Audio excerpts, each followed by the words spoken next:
The real reason so many high earners live paycheck to paycheck. Have you ever noticed how some people earn $80,000, $100,000, or even $150,000 a year and still feel financially stressed? At first, it doesn't make sense. Most people assume that money problems disappear once income reaches a certain level. After all, if someone is earning far more than the average worker, shouldn't financial security come naturally? But in reality, many high earners are living paycheck to paycheck, not because they're irresponsible, not because they're bad at math, and often not because they have unusually high expenses. The real reason is much more subtle. Let's look at a familiar example. Imagine a 30-year-old professional living in a major city. Maybe it's Chicago, maybe London, maybe Berlin. They're doing everything society told them to do. They went to school, built a career, earned promotions, and now they make around $90,000 a year. That sounds impressive.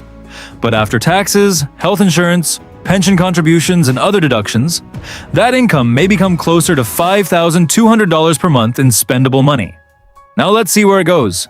Rent or mortgage, $2,000. Car payment, $500. Insurance, $200. Student loan payment, $300. Utilities and internet, $250. Groceries, $500. Subscriptions and memberships, $100. Dining out and social activities, $600. Credit card payments, $400. Travel savings, gifts, and miscellaneous spending, $600. Suddenly, almost the entire paycheck is gone. And that's before unexpected expenses, a medical bill, a car repair, a friend's wedding, a family emergency. Despite earning more than most people, financial breathing room remains surprisingly small. And this is where many people make a critical mistake. They assume the problem is income. They believe the solution is simply earning more. But higher income often changes spending faster than it changes wealth. This phenomenon is known as lifestyle inflation. As income rises, expectations rise with it. The apartment gets nicer, the car gets newer, vacations become more expensive, small luxuries become normal expenses. What once felt like success slowly becomes the baseline. And that's where the trap begins. Because most people don't compare their lifestyle to their past. They compare it to the people around them. The coworker with the luxury SUV, the friend who bought a larger home, the social media feed filled with expensive restaurants and weekend getaways. Humans naturally adapt to new environments, and once something becomes normal, it stops feeling special. Psychologists call this hedonic adaptation. Financially, it can be devastating. Let's look at a simple example. Suppose someone receives a raise worth an extra $1,000 per month after taxes.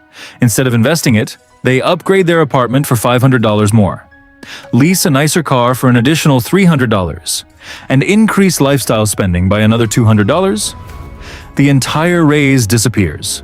Their income increased, but their financial position didn't. 5 years later, they may be earning substantially more while feeling exactly the same level of financial pressure, because their obligations grew alongside their salary. This is why income alone doesn't create wealth. The difference between earning and spending creates wealth, and that's a much less exciting concept. Wealth is often invisible. Nobody sees the debt you avoided. Nobody notices the purchase you chose not to make. Nobody compliments your bank balance at a dinner party. But those invisible decisions are usually what separate financial comfort from financial stress. Now imagine two people earning the same salary. Both make $100,000 per year. The first person spends nearly everything they earn maintaining a lifestyle that signals success. The second person gradually increases spending, but allows a meaningful portion of each raise to remain untouched. 10 years later, their incomes may still be similar, but their financial lives can look completely different. One feels trapped by monthly obligations. The other has options. And options are often the true measure of financial freedom. The ability to leave a job you dislike, handle unexpected expenses without panic, take career risks, reduce stress, spend more time with family. None of those benefits come directly from income. They come from financial flexibility. The irony is that financially intelligent people rarely think about money the way most people expect. They don't ask, "What can I afford this month?" They ask, "What commitments am I creating for future months?" That small shift changes everything. Because every financial decision is not just a purchase, it's a future obligation. And future obligations are what quietly consume future paychecks. This doesn't mean people should avoid enjoying their money. Life is meant to be lived. Experiences matter.